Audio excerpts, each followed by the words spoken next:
Si è svolto a Roma presso la segreteria nazionale di Fratelli d'Italia un incontro alla presenza dei responsabili nazionali Arianna Meloni, Giovanni Donzelli, Pierluigi Biondi, del commissario regionale Luca Sbardella. Alla riunione hanno preso parte il parlamentare nazionale Calogero Pisano, l'assessore regionale Giusy Savarino, il coordinatore provinciale Adriano Barba, il coordinatore cittadino di Fratelli d'Italia di Agrigento Paolo Antinoro, insieme ai consiglieri comunali e agli ex assessori del partito.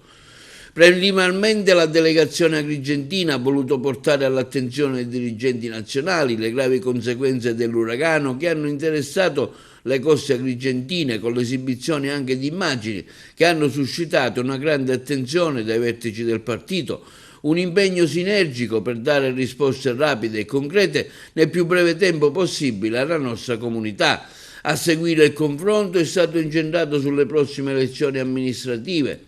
di Agrigento, in programma nella prossima primavera, e sul quadro politico e amministrativo della città. A margine dell'incontro,